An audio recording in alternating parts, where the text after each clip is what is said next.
හිතලා බලන්න අපි හැමෝම ඇතුලේ රහසිගත කේතයක් ලියවිලා තියෙනවා. මේකේ තමයි අපිව අපි කරන දේ. ඉතින් අද අපි කතා කරන්න යන්නේ මේ ජීවේ කේතය ගැන. ඒ කියන්නේ ප්‍රවේණි විද්‍යාවේ මූලිකම දේවල් ගැන. මේ ප්‍රශ්නේ ගැන කවදා හරි හිතලා තියෙනවද? සමහරුන්ට අම්මගේ වගේ ඇස් දෙකක්, හැබැයි තාත්තගේ වගේ හිනාවක් තියෙන්නේ කොහොමද? මේක නිකන් අහඹයක්ද? නෑ. මේ හැම දෙයකටම හේතුවක් තියෙනවා. ඒ හේතුව තමයි ප්‍රවේණිය. අපි බලමු මේකේ අතුලාන්තය මොකක්ද කියලා. හරි. ඉතින් අපි කතා කරන්න යන්නේ ප්‍රවේණියේ ප්‍රහේලිකාව ගැන.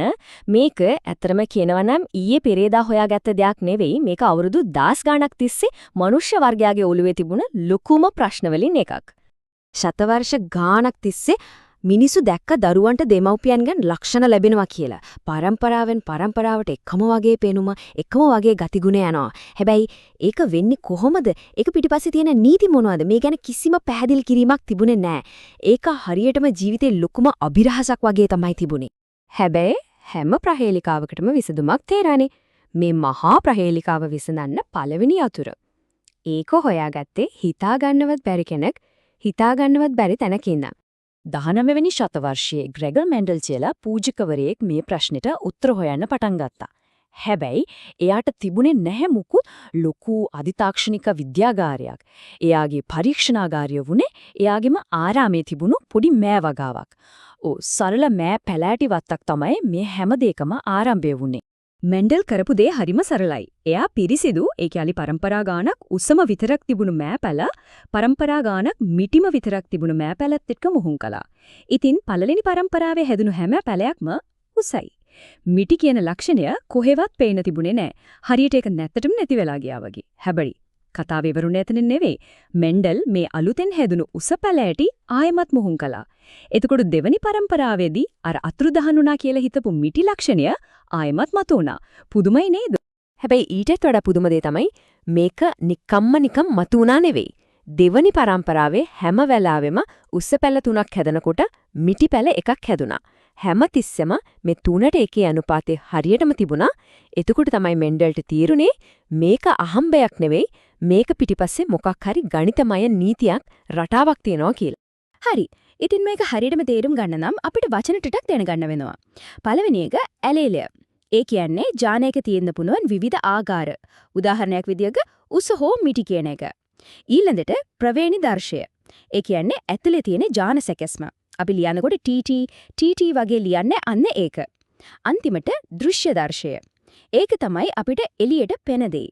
ඒ කියන්නේ පැලෑටිය ඇත්තටම උසද මිටිද කියන එක. ඉතින් මේ හැමදෙම පැහැදිලි කරන්න මෙන්ඩල් හරිම සරල ඒත් හරිම බලවත් මෙවලමක් නිර්මාණය කළා. ඒ තමයි පනට් චතුරස්‍රය. මේක හරියට චූටි ජාලයක් වගේ. මේකෙන් අපිට පුරෝකථනය කරන්න පුළුවන් දෙමව්පියන්ගේ ජාන එකතු වෙලා ඊළඟ පරම්පරාවේ මොන වගේ ප්‍රතිඵල ලැබෙයිද කියලා. අර අපි කලින් කතා කරපු 3:1 අනුපාතය ලැබෙන්නේ කොහොමද කියලාත් මේකෙන් පැහැදිලිවම පේනවා. හරි. ඉතින් මෙන්ඩල්ගේ මේ පරීක්ෂණ වලින් හොයාගත්තේ නිකන් මෑපැලගෙන විස්තරයක් නෙවෙයි. එයා හොයාගත්තේ ප්‍රවේණිය පාලනය කරන මුළු ජීව ලෝකයේම පොදු මූලික නීති දෙකක්. පළවෙනි නීතිය තමයි විසංගමන නියමය. හරිම සරලයි. ඒ කියන්නේ හැම ලක්ෂණයකටම තියෙන ඇලීල දෙක ජන්මානු හැදෙද්දී, ඒ කියන්නේ ඊළඟ පරම්පරාවට යද්දී එකිනෙකින් වෙන වෙනවා. දෙවෙනි එක තමයි ස්වාධීන එකලස්වීමේ නියමය.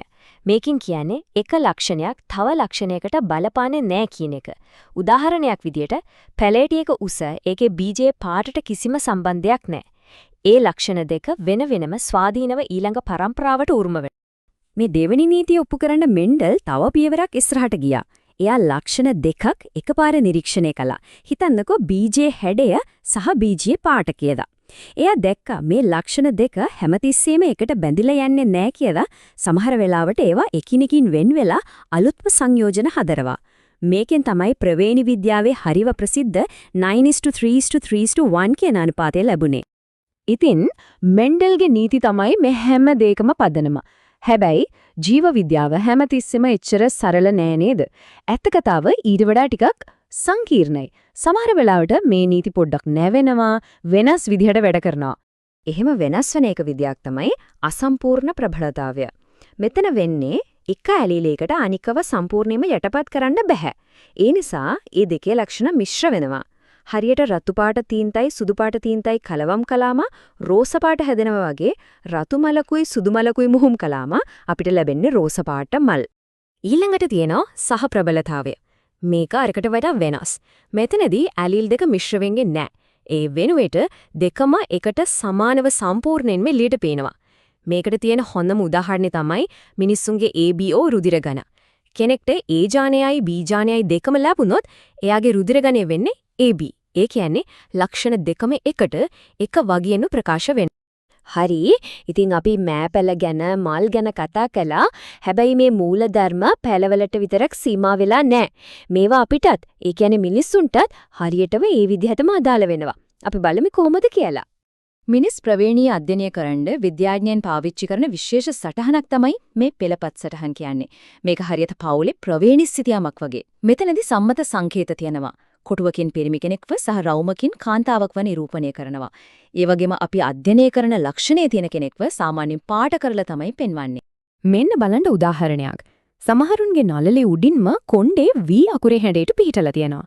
මේකට කියන විඩෝ ස්පීක් කියලා. මේක ප්‍රබල ලක්ෂණයක්. මේ පෙළපත් සටහන දිහා හොඳට බැලුවම අපිට පුළුවන් මේ ලක්ෂණය පරම්පරාවෙන් පරම්පරාවට උරුම වෙලා තියෙන විදිය පැහැදිලිවම බලා ගන්න.